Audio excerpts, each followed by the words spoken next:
Hi guys, TJ here. So I thought I'd do a very quick video for you today. Now, this is one of the questions I get asked quite a lot on Facebook, in my DMs, on YouTube. So I thought I would actually answer it once and for all. So the question's really simple, and I understand why people have this perception or this perspective.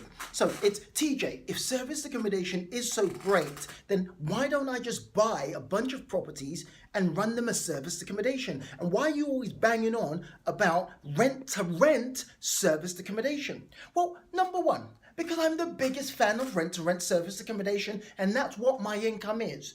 I rent a bunch of properties from a bunch of landlords, agents and developers, and I turn them into service accommodation, and that's where I get my money from. So I want to hit you with three. You can see my hands got green markers on it. I'm going to hit you with 3 reasons why you should go down the rent-to-rent service accommodation route instead of the purchase model. Now, again, it's entirely up to you. It's your money. You can do whatever the heck you want to do with your money. But I thought I would give you my 3 reasons. So let's start with number 1. Why should you use the rent-to-rent service accommodation route as opposed to the purchase model? Well, number 1, limited liability. Your liability is limited because you haven't had to purchase or put down a bunch of money to get the asset that's working for you and generating you an income. So that's number 1. Number 2, there's less risk. Because what you get to do is you get to test the market. But what you're doing effectively is you're testing the market on someone else's budget. So somebody else has paid the 25% deposit, purchased the property, and all you've done in your cheeky self is gone and rented the property to run your service accommodation business. Number 3, one of my favorites, is you get the chance to scale a lot quicker and faster. Because how many properties are you realistically, you that's watching this video, how many are you planning to buy this year? How many 25% deposits are you going to save up to buy your property this year? Again, of course, if you've got investors, then great for you. You know, that's something completely different. But I'm just talking to you. If you're thinking about getting into service accommodation, well, what makes more financial sense for you right now?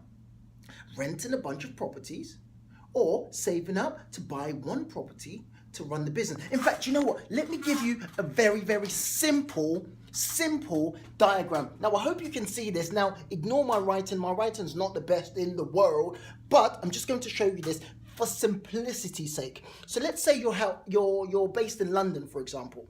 Yeah, I'm going to use London because these are the sort of figures that we operate here. But of course, you can run service accommodation anywhere across the country. Not anywhere, that's not true. I'll take that back. I wish I could rewind it. It's not anywhere. But you can run service accommodation in most major cities across the country. But just for this example, I'm going to explain why rent-to-rent service accommodation is the bee's knees. So let's go. And I hope you can see my writing. So let's do this. So let me write down £300,000, okay? So let's say if you're here in London, if you wanted to gain at least £1,000 per month, so that's what you wanted back. You wanted £1,000 per month. In London, you would have to purchase a property that's around £275,000 to 300k. Now, in order to purchase that as a buy-to-let, you would also have to put down a 25% deposit. That 25% deposit is £75,000 that you would have to put down. Not bad, because you'll be getting back £1,000 per month, which equals 12k per annum. I hope you guys can follow me so far.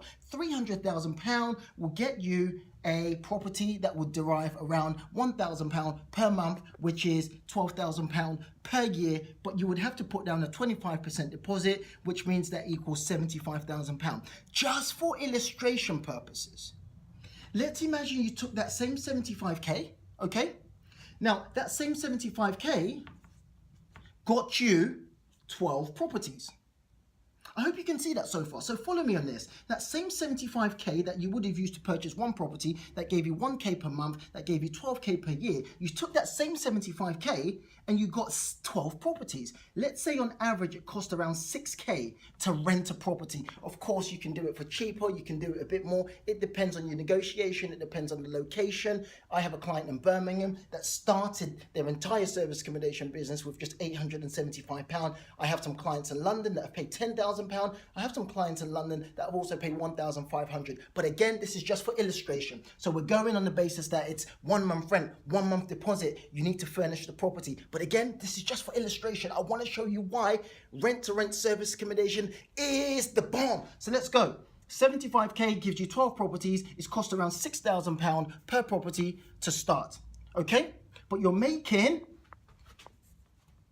1k per month times 12 properties. That's £12,000. So that's 12k per month because you've got 12 properties bringing you in around, give or take, £1,000 per month. Okay? Now let's go based on this. Let's go further. So 12k per month. Now imagine this. You put 75k, you're getting 12k per month. At the end of the year, what you should have done, what any smart entrepreneur should have done is, if you're making 12k per month, you put 6k aside, you save 6k, you spend 6k on living your best life, going clubbing, going partying, do whatever you wanted to do, give it away, start a charity, do whatever you want. But the 6k that you're saving, times that by 12 months, that gives you £72,000. That's pretty much close to the 75k that you would have put down. Now, some people say to me, well, TJ, what about capital appreciation? I could have bought a property and the value would have gone up. And I'm like, you know what? No, because the value of your property is not going to shoot up by £75,000 in a year. I don't care where you buy that property. Well, I do, because if you bought it in central London, might be a different story. But if you're buying in central London, it's not going to be £75,000 as a deposit you're putting down. It's going to be significantly more. So I hope that makes sense, guys. I really hope you guys see where these figures come from. This is why rent-to-rent serviced accommodation is your ticket. I'll catch you guys soon. Cheers. Bye-bye.